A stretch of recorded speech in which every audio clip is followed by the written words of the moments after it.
Have you ever looked in a mirror and wondered what your future holds? What if that mirror could show you not just your reflection, but your destiny? Today, we're diving into a tale about a magical artifact known as the Mirror of Destiny, and a young woman whose life was forever changed by it. In the heart of a forgotten kingdom, nestled within the Whispering Woods, there was a legend passed down through generations. It spoke of a mirror not made of silver or glass, but woven from moonlight and starlight. This was the Mirror of Destiny. It didn't just reflect what was, but what could be. It showed visions of triumph, sorrow, love, and loss. But the mirror was a fickle thing. It showed possibilities, not certainties. And looking into it was a gamble only the bravest or most desperate would take. For centuries, the mirror remained hidden, its location a secret guarded by ancient magic, waiting for someone worthy to find it. Our story begins in a small, quiet village on the edge of the Whispering Woods. Here lived a young woman named Elara. Elara was kind, curious, and carried a quiet strength, but she felt like her life was a story already written by someone else. Her days were a predictable rhythm of helping in her family's bakery, fetching water from the well, and listening to the village elders repeat the same old tales. She yearned for more, for a path that was truly her own. She dreamed of adventure, of seeing the world beyond the familiar hills that cradled her home. One evening, as her grandmother was telling the story of the Mirror of Destiny for the 100th time, something in the tale caught Elara's attention. It was a detail she'd never noticed before, a mention of a specific constellation, the Serpent's Eye, which only appeared in the sky once a decade, directly above the oldest tree in the Whispering Woods. And that very night, the Serpent's Eye was due to appear. A spark of determination ignited within Elara. This was her chance.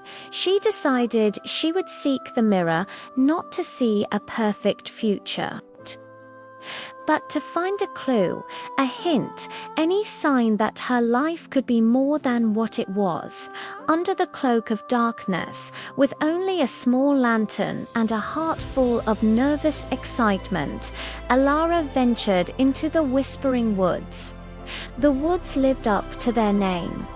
The trees seemed to murmur secrets to each other, and shadows danced like mischievous sprites. Following the faint light of the rising Serpent's Eye constellation, she navigated through tangled roots and thorny bushes. The journey was daunting, testing her resolve at every turn. After what felt like an eternity, she arrived at a clearing. In the center stood a colossal ancient oak tree, its branches reaching for the stars like gnarled arms. Carved into the trunk of this magnificent tree was an intricate spiral pattern. Elara remembered another part of the legend: when the Serpent's Eye weeps, a silver tear upon the ancient bark, the path shall be revealed. As she watched, a single bright meteor streaked across the sky, perfectly aligned with the constellation. It seemed to fall directly toward the tree. As the celestial light washed over the clearing, the spiral carving on the oak began to glow with a soft, ethereal light. The ground trembled slightly, and a section of the trunk slowly slid open, revealing a hidden stone staircase leading down into the earth. With a deep breath, Elara descended. The stairway led her to a small, circular chamber. The air was cool and smelled of damp earth and something else. Something ancient and powerful. And there, in the center of the chamber, resting on a pedestal of unpolished stone, was the mirror of destiny. It was more beautiful than any story had described. It didn't have a frame, but its edges seemed to shimmer and blur into the air around it. Its surface swirled with the soft colors of a nebula, like a captive galaxy. Elara approached it, her heart pounding in her chest. This was it. The moment that could change everything. Hesitantly, she gazed into its depths. The swirling colors coalesced, and a vision began to form.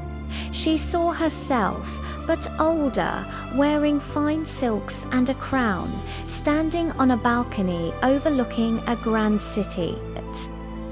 A handsome prince stood by her side, and the people below cheered her name.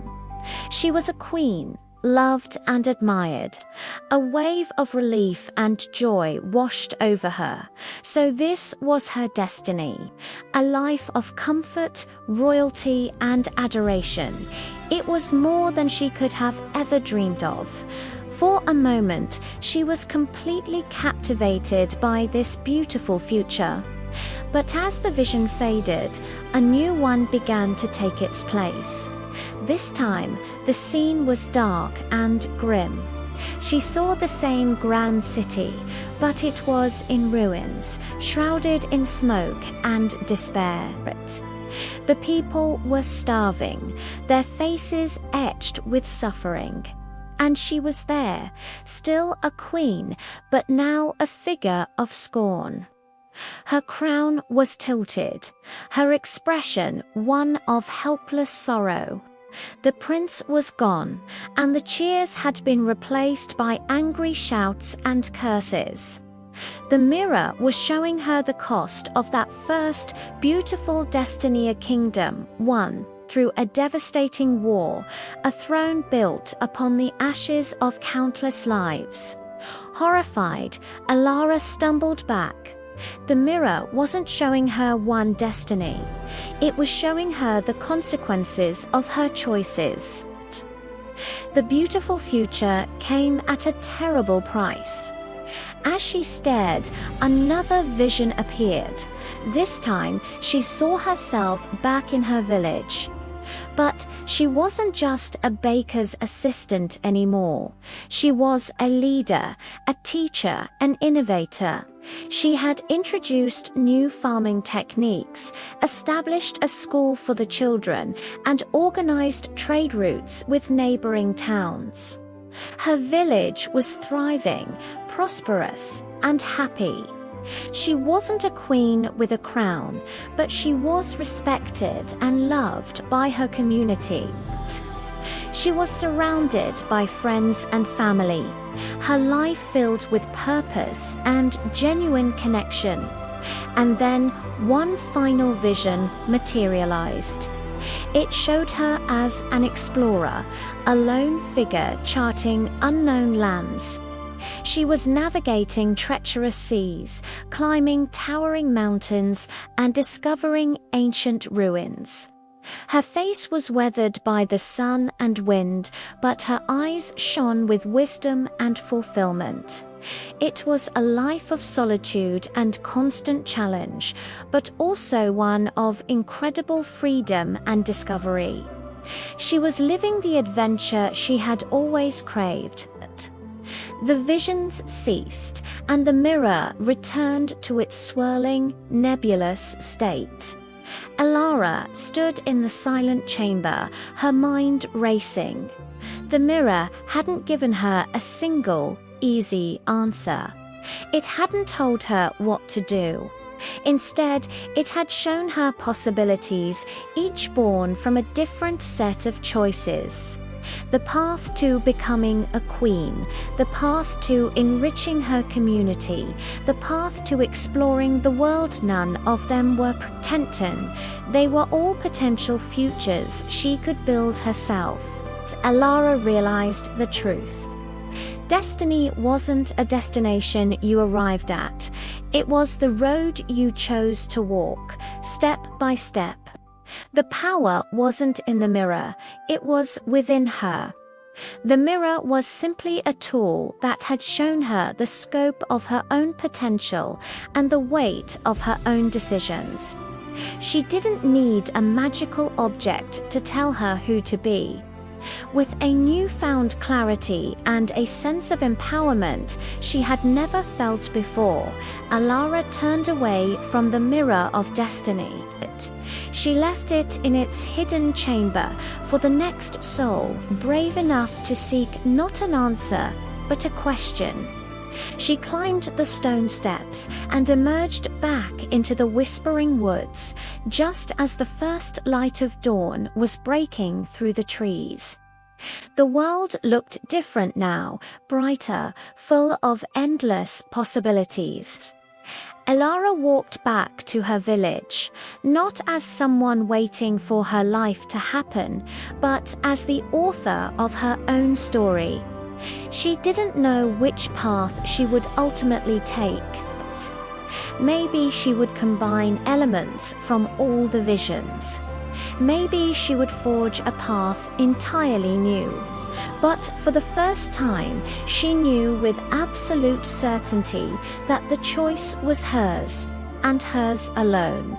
And that was a magic far more powerful than any mirror. What do you think Elara did next? Which path would you have chosen?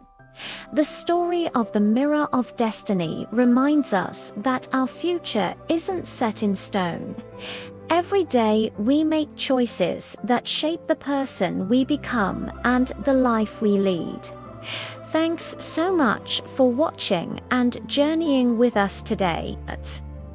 If you enjoyed this story, don't forget to like, subscribe, and hit that notification bell for more tales from the crossroads of myth and imagination. Until next time.